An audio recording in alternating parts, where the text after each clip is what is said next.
May tanong sa akin. Attention! From Criminal Investigation Detention Group, Camp Rafael Crame.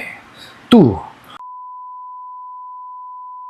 This is Police Master Sergeant regarding your pending case from MTC Pasig to be forwarded to us CIDG to assist with the court sheriff to elite garnishment of property for notification of swindling and estafa of the revised penal code 315 and 318.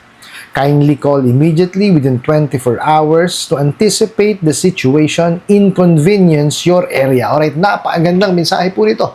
Pero bago ho natin sasagutin, imbitahan ko muna sana kayo na pakisuportahan po sana ang aking mga social media accounts sa YouTube, Facebook, and TikTok. Dito po sa video natin, alamin po natin kung paano ba natin maihahandle yung mga ganitong klase ng pananakot ng mga bugo katabusado online lending apps. Pero bago yan, disclaimer po muna. Hindi po ako abogado. Ako po'y maniningil. Lahat po na sinasabi natin sa ating mga video is based on my experience at syempre po sa ating pong pagsasaliksik at pagtatanong sa mga kaibigan po nating abogado. At isa pa po, hindi ko po kinukonsinte ang hindi pagbabayad ng utang. Dahil ang utang ay responsibilidad at obligasyon na dapat po nating bayaran. Ang hindi po ako pabor ay doon sa maling pamamaraan ng pautang at maling pamamaraan ng paniningil. Sagutin po natin yung pinadala niyo pong mensahe. So sabi nga, attention from Criminal Investigation Detention Group, Camp Rafael Crame. 2, pangalan po nung kliyente at galing daw po kay Police Master Sergeant regarding your pending case from MTC Pasig to be forwarded to us CIDG to assist with the court sheriff to elite garnishment of property for the notification of swindling and estafa of the revised penal code 315 and 318. Kindly call immediately within 24 hours to anticipate the situation, inconvenience your area. Big time ho kayo, biruin nyo. CIDG po ang nagme-message sa inyo. Di ba? Alak ng kamote. Napakalinaw po sa prohibition on unfair debt collection practices na bawal po yung pagpapanggap. Isa ho itong pagpapanggap. Biruin nyo. Pati ho CIDG idinadamay. O di ba? Ano kinalaman ng CIDG sa nahiram nyo pong pera? Di po ba? Tsaka tingnan nyo, napakalabo nung mensahe. Di ba? Ito sasabihin ko sa inyo basahin nyo maigi, tapos intindihin po ninyo bago po tayo matakot. Tingnan nyo kung bakit ko sinabi na malabo itong mensahe na to. Tingnan nyo.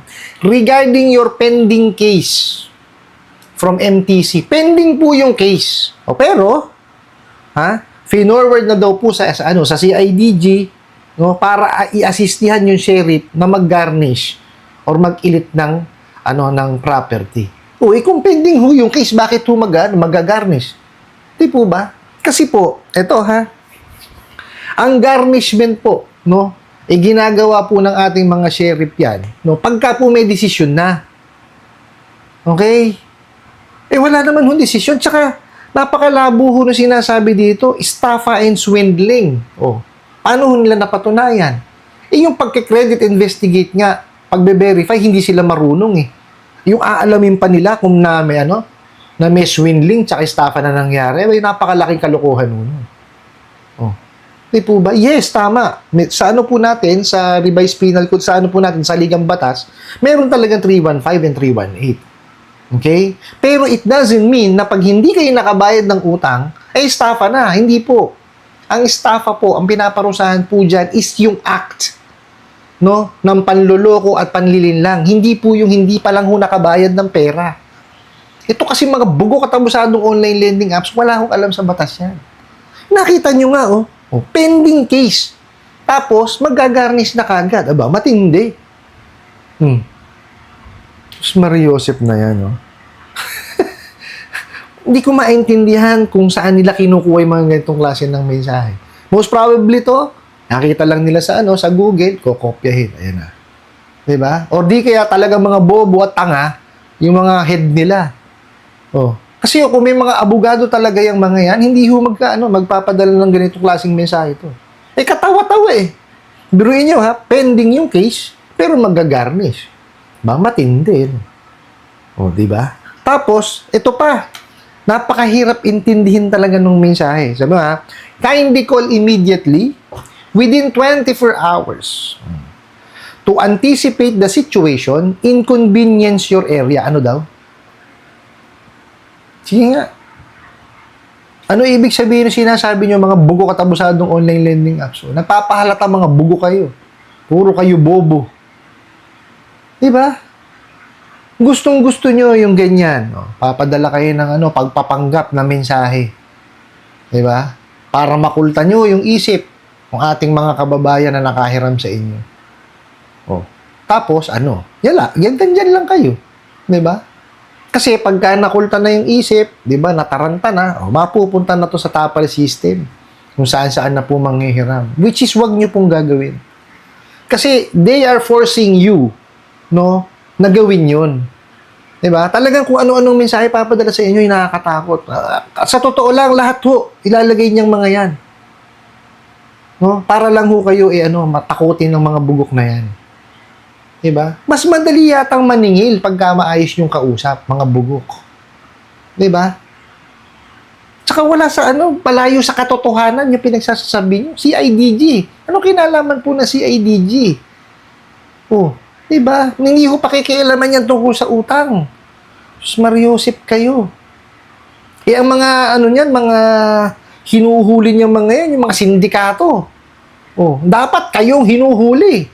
Diba? Actually, ang CIDG po, isa sa mga tumatrabaho po sa inyo. Mga sindikato kayong galawan, di ba? Oh.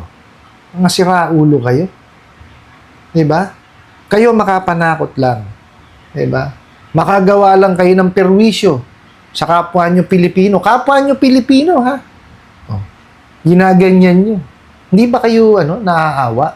Or hindi man lang kayo nakukonsensya na yung pinapakain nyo sa inyong pamilya, galing sa kawalangyaan.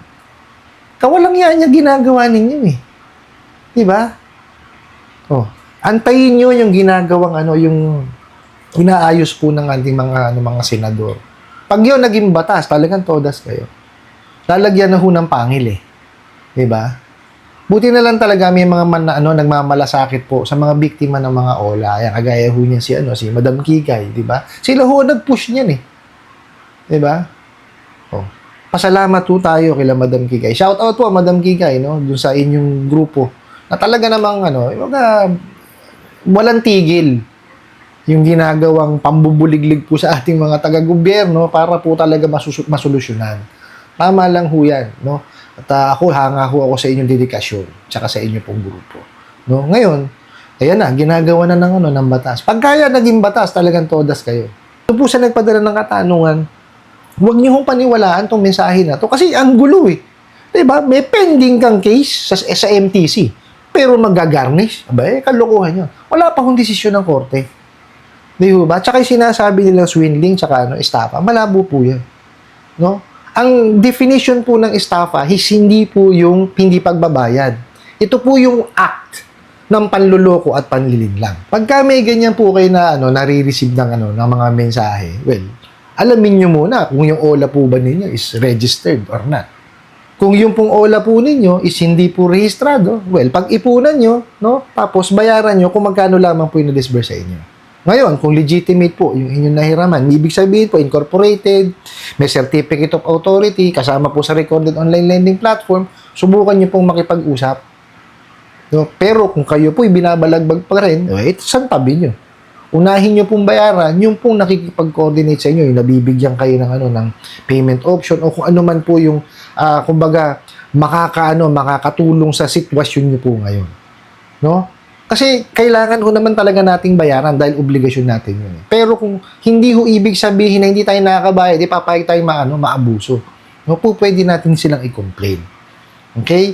Yung pong mga email addresses po ng mga sangay ng gobyerno na po pwede makatulong po sa atin, nandyan po sa description box po ng ating YouTube channel. Okay, puntahan nyo na lamang po yun, tapos alamin nyo na lang, tapos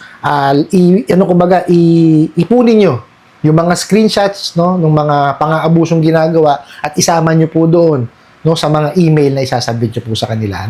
I hope nasagot ko po itong katanungan na to at sana po'y makatulong. Maraming salamat po sa inyong walang sawang pagsuporta at panonood sa aking mga video. Maraming salamat po sa inyong pag-like, pag-share, pag-comment at pagtatanong. And kunin ko na rin po itong opportunity na to na imbitahan po sana kayo na pakisuportahan po sana ang aking mga social media accounts sa YouTube, Facebook, and TikTok. Hanggang sa muli po. Yun lang.